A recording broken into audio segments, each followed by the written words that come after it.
अच्छा, एक चीज मैं आपसे और पूछना चाहूंगा, चूंकि आपने वेदों का मुताला किया है, तो आप ये बताइए कि वेदों के हिसाब से जो ईश्वर जी, का जो तसव्वुर है वो क्या है? यानी क्या वेदों में ईश्वर कादिर मुतलक है या वो मजबूर है? असल तो दयानंद सरस्वती ने जो सत्यार्थ प्रकाश लिखी है, हम्म।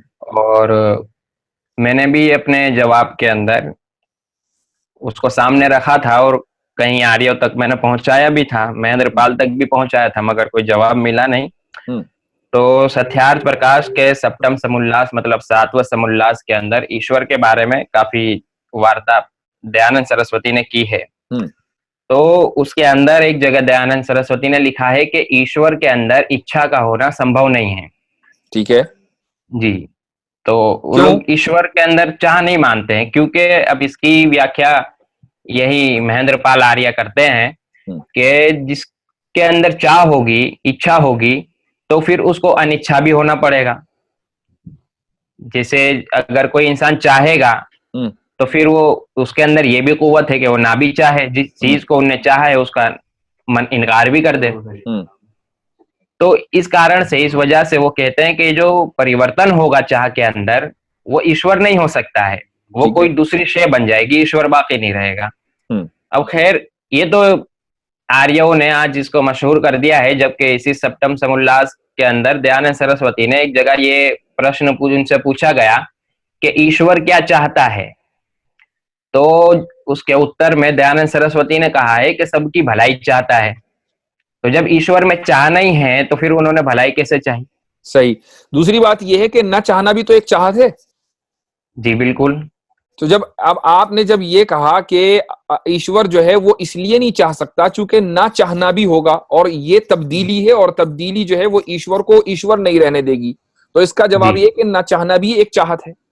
तो जी जी ईश्वर के बिल्कुल। अंदर आपको चाहना मानना पड़ेगा। अगर आप ईश्वर के अंदर मशीयत यानी चाहना नहीं मानेंगे तो आप गोया के ईश्वर को मजबूर मान रहे हैं, और वो ईश्वर के मजबूर अंदर तो जब है ही, वैदिक ईश्वर इनका मजबूर है ही। दयानंद सरस्वती ने यह भी कहा है कि पापों को क्षमा नहीं करता है, तो जी। इसके पीछे कोई मजबूरी ही होगी। हाँ, एक बात दूसरी हालांकि, और ये यही अब मैं उसी पर आ रहा हूं कि एक तरफ दयानंद सरस्वती ये कहता है कि पापों को माफ नहीं करता, यही मजबूर है बिल्कुल।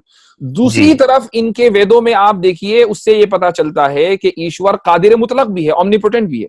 तो जी एक जी तरफ तो आपने उसको मान लिया कादिर मुतलक यानी ओमनीपोटेंट, दूसरी तरफ जी आपने उसको मान लिया मजबूर। इसी को कहते हैं जी कंफ्यूजन। इसी का जिक्र कुरान करीम में है, वो युदिल्लुल्लाहु ज़ालिमीन, कि जो लोग ईमान नहीं लाते वो कंफ्यूजन का शिकार रहते हैं। इस कंफ्यूजन की मैं बात कर रहा था। जी जी। और एक और बात मैं बता दूं कि जी। इसी सप्तम समुल्लास के अंदर दयानंद सरस्वती ने ईश्वर को सर्वशक्तिमान भी माना है, कि सारी बताइए। चीजों की शक्ति रखने वाला। जी, तो और उसी ये समय अब इससे जो है बेचारों को, जो इनके फॉलोवर्स है, ब्लाइंड फॉलोवर्स, उनको कंफ्यूजन नहीं होगा तो क्या होगा? अच्छा, जी ये सारा जो इन्होंने फैब्रिकेट किया है ना, पूरा जो जाल बुना है, वो दरअसल एक जी जी। खास अकीदे को बचाने के लिए, जिसको ये लॉ ऑफ कर्मा कहते हैं। यानी आप अच्छा कर्म अच्छा करोगे तो अगला जन्म आपको होगा, आप अच्छा कर्म नहीं करोगे तो अगले जन्म तो होगा, लेकिन आप उसके अंदर यानी परेशानी होगी। तो जी पहली बात जी तो ये कि बुनियादी तौर पर ये जो अकीदा है, ये इतना इलॉजिकल, इतना इरेशनल है कि भाई, जी मिसाल के तौर पर एक आदमी ने पूरी जिंदगी अपनी अच्छी गुजारी, उसने जी एक पाप पूरी जिंदगी में नहीं किया, अब वो अगले जन्म में बादशाह बन के पैदा हो गया। जी ठीक जी है। अब जाहिर है कि बादशाह से बेहतर किसकी लाइफ होगी? भाई, पैसा भी उसके जी पास है, बिल्कुल। पावर भी उसके पास है। लेकिन जब उसने एक भी पाप पिछले जन्म में नहीं किया, तो कोई भी गम उसको इस जन्म में नहीं होना चाहिए। लेकिन हम देखते जी हैं कि बादशाहों को भी गम होता है, बीमारी उनके साथ भी लगी हुई है, मौत उनके जी साथ भी लगी हुई है। भाई, वो नहीं मरेंगे तो कोई और मर जाएगा उनकी फैमिली में, जब वो मरेगा तो जी जी बादशाह को गम होगा। तो फिर ये कैसा उसको रिवॉर्ड मिला कि जिसके अंदर गम है? तो जो जी लॉजिकल चीज है वो ये कि आप अपनी जिंदगी को के अंदर अगर अच्छा काम करते जाएं, पूरी जिंदगी आप अल्लाह ताला के ऊपर ईमान रखें और अच्छे अमाल करें, तो जन्नत के अंदर जो आपको जिंदगी गुजारनी है, उसके अंदर ना कोई गम आना है, ना कोई परेशानी आनी है, और वो लाइफ हमेशा हमेश की है। ये चीज तो जी लॉजिकल बिल्कुल। है। लेकिन आप अगले जन्म में बंदर बन जाएं या अगले जन्म में बादशाह बन जाएं, तो बंदर अगर बन गए तो ऐसा तो नहीं है कि आप मुस्तकिल अजाब में हैं, बंदर को भी कुछ ना कुछ खाकर खुशी मिलती होगी।